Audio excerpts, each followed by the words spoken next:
Now, you've heard me use the term self-inflicted wounds when referring to COVID-19 and kind of the government's response and how that, of course, leads into destruction in some way, shape, or form. And, you've seen how with this pandemic,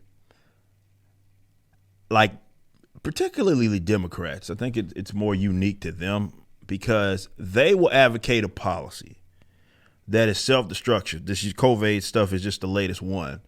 That is self-destructive we're just talking strictly on the economic sense, not the other stuff, but in the economic sense. And it's led with some sort of emotion. And that ends up in turn crushing business. And they look at it like, oh my God, what happened? Or they're dumb enough to think that something else was what caused the problem. Now, you've seen like you've seen so many people who generally support the authoritarian left, and they don't want to acknowledge the destruction of the COVID's policies and how that it is going to be difficult, if not impossible, to recover depending on where you are at. Thankfully, I'm in Texas. You know what I mean?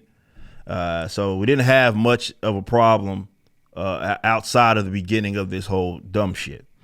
But this is an example of this. You have Megan McArdle right here. Says, yeah, I'm making it a point of going out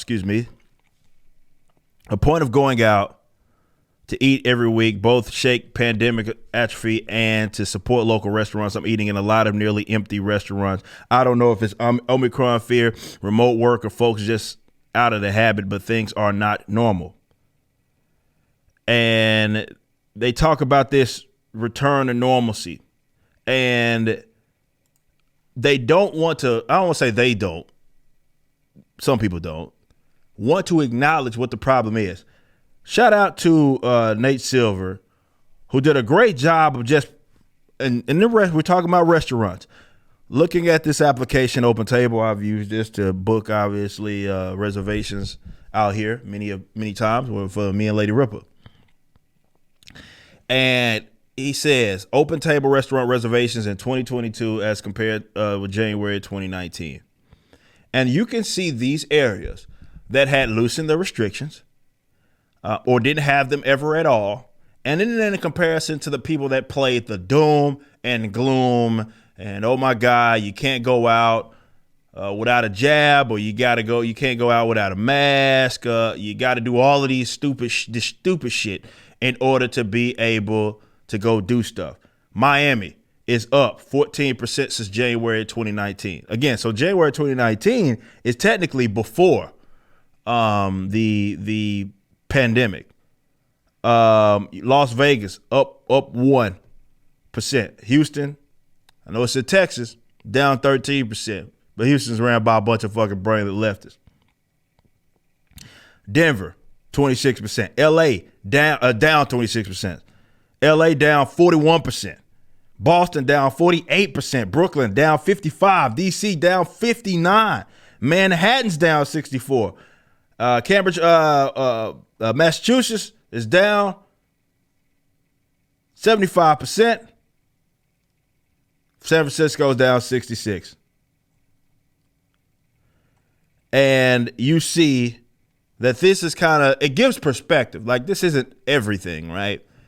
But this just at least gives you perspective on what's going on here. There's a correlation, if you will. And less about the numbers, and yes, other factors can go into that. But there's a discrepancy between places and areas that have had the harsher restrictions versus places that have had lesser. Maybe even on net, everybody's down. But some are down even more. And LA has their own set of problems. There are people getting the motherfucker up out of there. Don't blame them.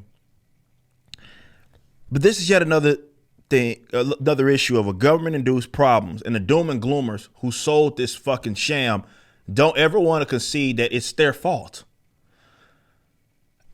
It's actually hard for someone like myself to believe it, that there are people in this country, not abroad, in this country that are still doing this fucking mask shit. It's hard for me to wrap my mind around that. You know why? Because where I'm from, we already done went back to motherfucking normal. I don't got no goddamn mask. Walk in wherever the fuck, I'm going into a store or whatever. It's like back what we were doing when we kicked it old school prior to doing it. But there's people still in this country in certain areas that are still doing this stuff. Now, I think a lot of it is culture, right? If people see other folks that have gone on with their lives, they have a tendency to do the same. And me and the lady have talked about this, me and my wife. We discussed this and how, you see how it went from in some areas where everybody seemed to wear a mask and you were the only odd person out, and then it just shifted, right? What changed?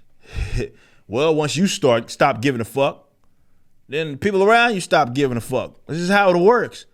But for those areas that have had these mandates that are still intact, and some and they even increased them in the Upper East Coast with like vaccine passports and all that crazy shit. So they're still doing it as if we're in the height of the pandemic. It's hard for me to wrap my mind around that. People going to the gym. I could look on Instagram or something, and I'm saying people are going to the gym in fucking masks. That shit's weird. I go to the gym twice a day. Ain't wearing no goddamn mask. The fuck? Y'all still do.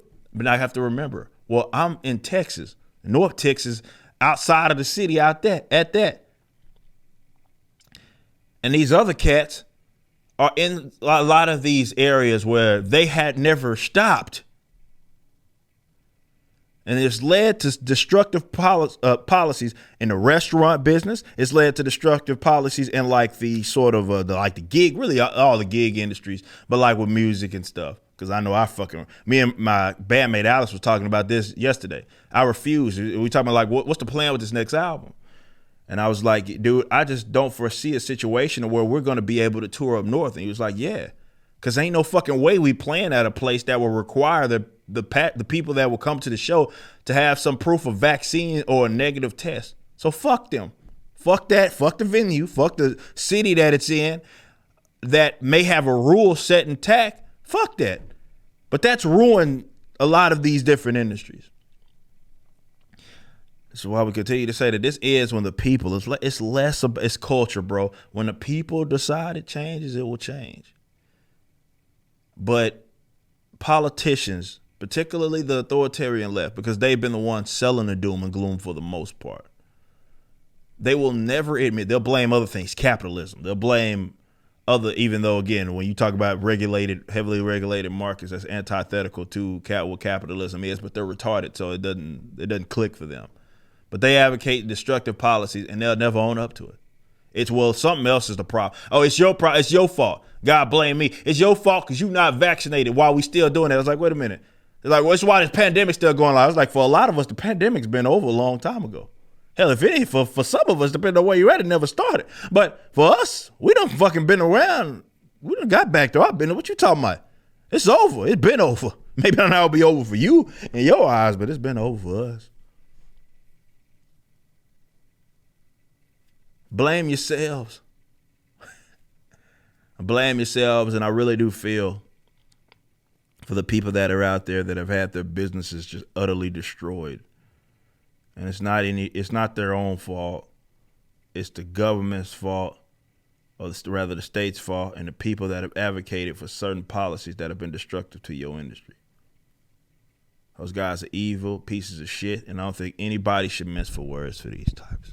They're fucking evil. You just listened to a clip from my podcast, For Canon's Sake, which is live throughout the week at 12 p.m. Central on YouTube.com/YoungRipper59 and Odyssey.com/@YoungRipper59. Be sure to check out my website, EricDJuly.com, so you can stay up to date with everything it is that I'm doing. You can also become a member and get access to a bunch of cool perks and exclusive content, which includes a social media hub where you can interact with myself and other members. It even has an app that you can get, which is now live in the Google and Apple stores.